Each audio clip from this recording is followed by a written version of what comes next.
God bless America. Hello, everybody. I am the Talk Radio Protege, and this is the Protege program. Welcome back to another edition.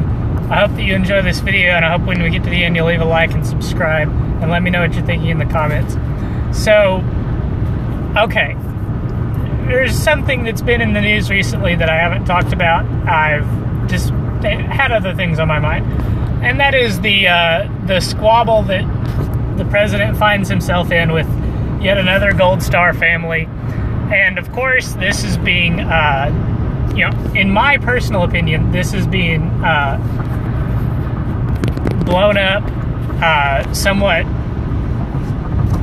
and be out of proportion. There you go. That's what I was thinking. That's the phrase I was thinking of. And Don Lemon decided he was going to write an open letter to Trump to see if he can get the president to stop doing something. But let's go through this and see what we can learn from Mr. Lemon. Today when I woke up and saw the emotional interview with the grieving Gold Star widow, Maisha Johnson, my heart was broken, like most of you. And then such virtuous much wow. Months later, the president tweeted, and I was shocked. I felt compelled to write an open letter to President Trump, and I want to share that letter with you right now. Dear Mr. President, I've interviewed you multiple times. You've introduced me to your family. You've also criticized me publicly, both in front of cameras and on Twitter, calling me hateful, dumb, a lightweight. Some of your friends have suggested you expected better of me, and I'm not sure why you'd expect anything other than fairness and facts first. Excuse me? Fairness? Hold on a minute. Do you guys remember? It was a couple of weeks ago, or I did a video that talked about the Pew Research poll that found that President Trump received the most negative coverage of any president. I think it was in the last 25 years. On what earth is that fairness, Don? Are you kidding me? We know you get a lot of your news from TV. Several of your friends and supporters have told me you watch this show. So since I have this platform, I'd like to speak to you personally right now. I feel compelled to do that after this latest controversy with the widow of Sergeant LaDavid Johnson. Your tweet this morning essentially called her a liar. Did he call her a liar, or did he not call her a liar? I mean, the way that Larry O'Connor over at Mediaite puts it is that essentially is a weasel word. You're supposed to hear Donald Trump called her a liar, and you're supposed to become outraged. And then whenever we say, what do you mean? Trump didn't call her a liar? Then Don Lemon can say, no, I said Trump essentially called her a liar. I didn't say that he used those exact words. So let's just take a moment to look at this tweet here. I had a very respectful conversation with the widow of Sergeant LaDavid Johnson and spoke his name from beginning without hesitation. So, is that calling a person a liar? Does it make a person a liar if they tell a lie one time? Does it make a person a liar if they misunderstood what was said and repeat how they interpret the situation? Perhaps that was, perhaps that's all that was going on here, and Trump was trying to issue a clarification. If we were giving an ounce of goodwill to the president in this scenario, we would say that he was clarifying his statements instead of saying that he was calling this Gold Star mother a liar. And again, I'd just like to point out, just the word liar is meant to evoke an emotional response. So you're supposed to hear Trump called someone a liar. You're supposed to get outraged and not hear, and not even, or rather automatically think that Trump is in the wrong. Mr. Trump, please stop it. Stop what? What do you want Trump to stop? Do you want him to stop fighting with Gold Star families? You know, maybe that wouldn't be such a bad thing. Maybe if he would stop, maybe if he just stopped reaching out to the military, to military families whatsoever, it would reflect better on him. I'm sure that it reflects badly on the president to be in these kerfuffles with Gold Star families. But you haven't told me what you want him to stop, so I'm just going to keep going down this list of things that it could be that you want him talking about. Do you want Trump to stop tweeting? Is that what you want him to stop doing? Now, I'm sure you would enjoy it if Trump stopped tweeting. He would have a little bit harder time getting his message across. He would probably, if he wasn't tweeting, revert or switch to YouTube, and he would make YouTube videos, YouTube statements, YouTube addresses to the country more often. I don't see why that would be a bad idea. You can certainly put together a more coherent message in a YouTube video than you can in a tweet. But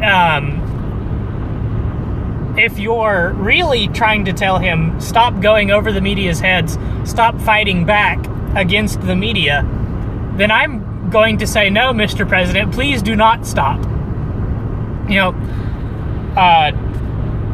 not resisting was what President Bush did in the last 4 years of his presidency, and look where that got him. You know, President Bush did not respond to the media. He took the so-called high road, and the high road led President Bush to the worst approval ratings of any president until recent history.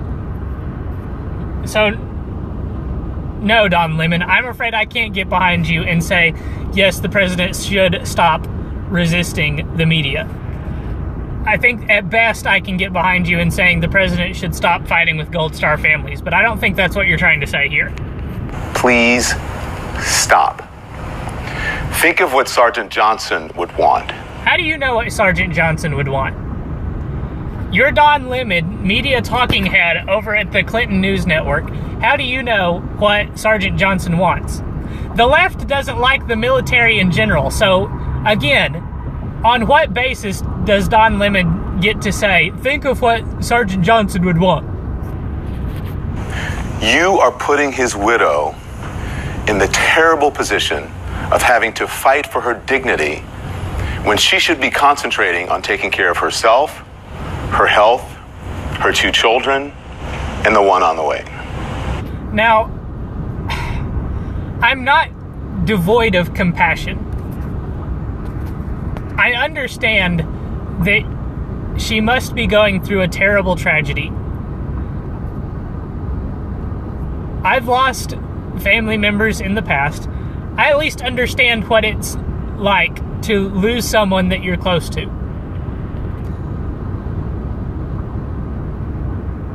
But I don't think it's the president's fault that this incident has been politicized. You know,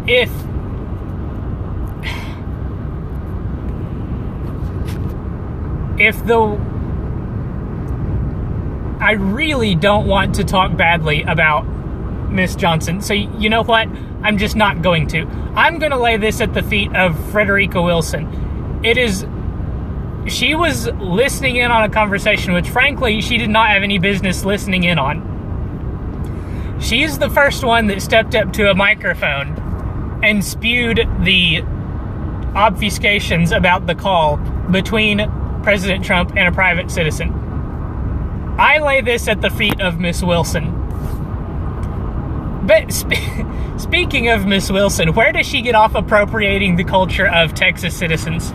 But maybe that's none of my business. I want you to listen to what Maisha Johnson said this morning. The president said that he knew what he signed up for, but it hurts anyways.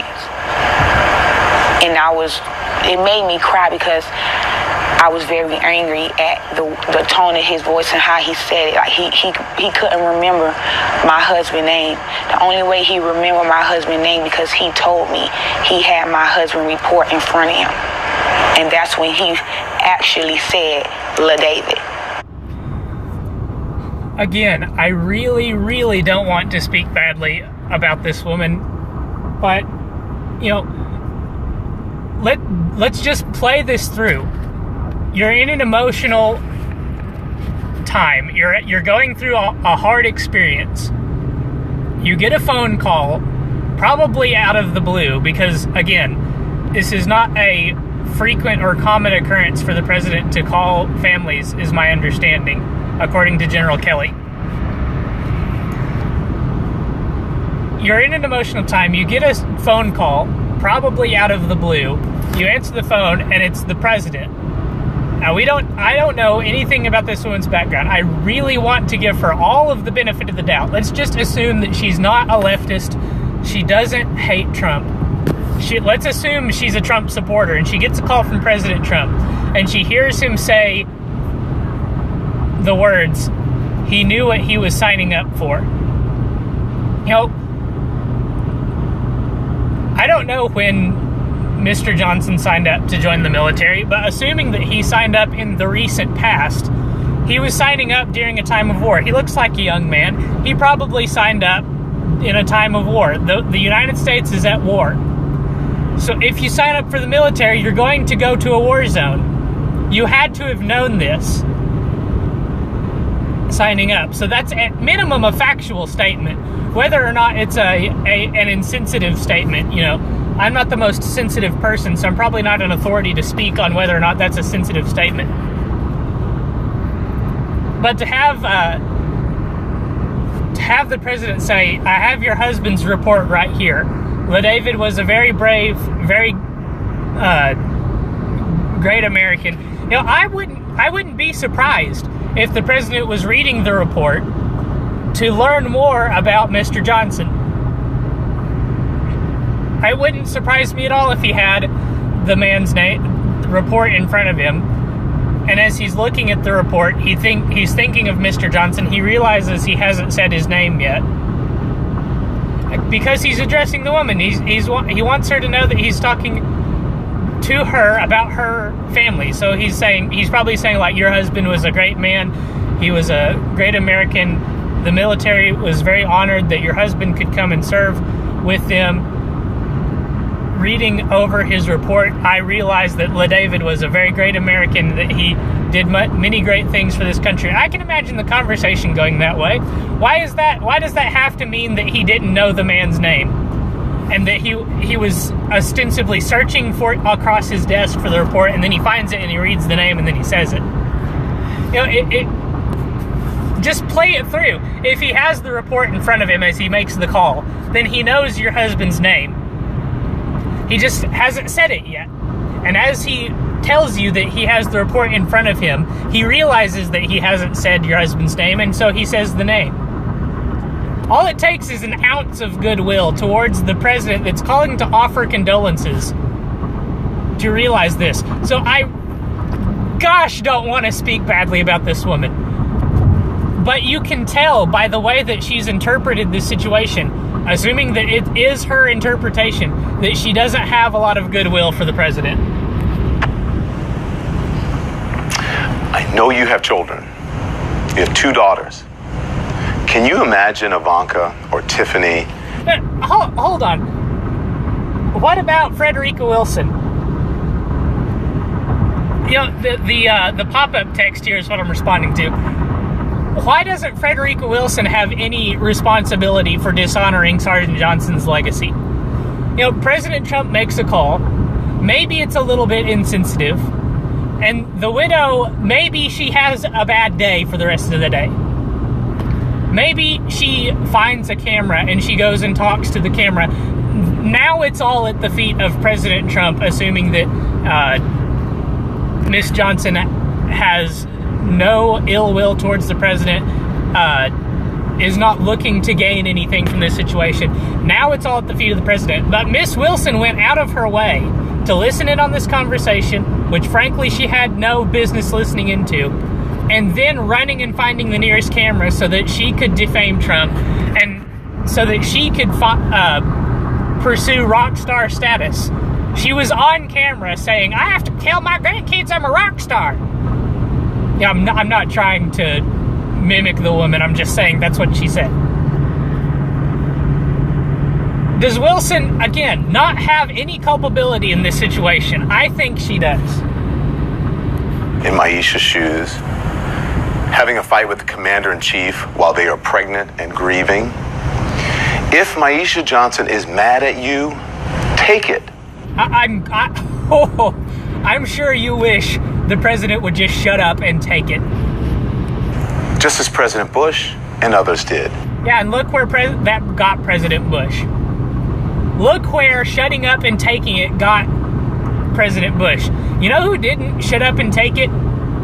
President Obama, Secretary Clinton. They did not shut up and take it when people were calling them out and attacking them, especially when it was military people. The people that were involved and related to the Benghazi incident were not silent on the issue. They lost friends. The Gold Star families had something to say to President Obama and Secretary Clinton, and they did not shut up. And where was Mr. Lemon to criticize President Obama and Secretary Clinton when they were fighting with Gold Star families? So, in my eyes, Mr. Lemon, you've just lost whatever legs you had left to stand on. Disregarding the fact that shutting up and taking the abuse from the media is not a good strategy for a president. See President George W. Bush. You were not there to call out Democrat presidents and politicians when they get into arguments with Gold Star families. Take it. It's part of what you signed up for. I'm sorry, hold on. I don't care what party you're in. I don't care what office you're running for. I don't think anybody signs up to take the kind of abuse that President Trump has been subjected to by the media. Again, 5% positive coverage in the first 100 stories.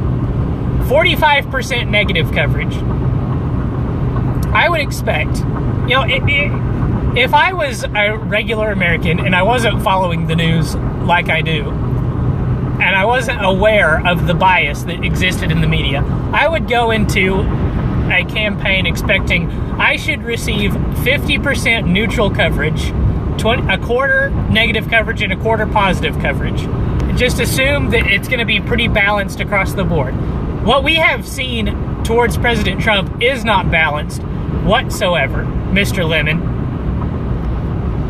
What President Trump signed up for was to lead the country. He did not sign up to take crap from the media. Or when you decided to descend that escalator and throw your hat in the ring for president. You are the commander-in-chief, the president of the United States of America, the greatest country on earth. Act like it. You mean Act like you know that you're big enough not to have to win every fight or respond to every criticism. Now, it would be one thing if winning every fight meant proving people that have legitimate criticism wrong. It would be one thing if responding to every criticism meant denying that you have the problem that the legitimate criticism is trying to call you out for. When people like Ben Shapiro say, I wish the president would tweet less, that's a legitimate criticism. To say that you wish the president would be more effective with his Twitter account, that's a legitimate criticism. To say that the president should stop tweeting whatsoever, should stop resisting media attacks, should just sit there and take the high road, as you say, Mr. Lemon, and just take it, is not a legitimate criticism. That's asking your opponent to stop fighting. Yeah. Act like you know where the high road is. Like Bush. Confident and secure people ask for help all the time, and they ask for forgiveness. Insecure people think they know everything and need no help. And I want you to think... Why did you bring this up? Why did you bring up confident people? Sometimes confident people don't ask for help. You know, it's more confident to say, I know the answer and this is the answer. It's just as confident to say, I know the answer and this is the answer, as it is to say, I don't know the answer, please help me. And besides that, the President Trump did ask for help. I know that you know he asked for help because General Kelly, on Friday had the press conference where he said, President Trump asked me what he should say to the Gold Star families. President Trump asked General Kelly whether or not he should call the families in the first place. Your argument is invalid because it's not true. Think about this. The only Gold Star families you have attacked are people of color. How does that look? The only Gold Star families that are picking fights with President Trump are people of color. How's that supposed to look? You know, again, I really don't want to speak ill of these families.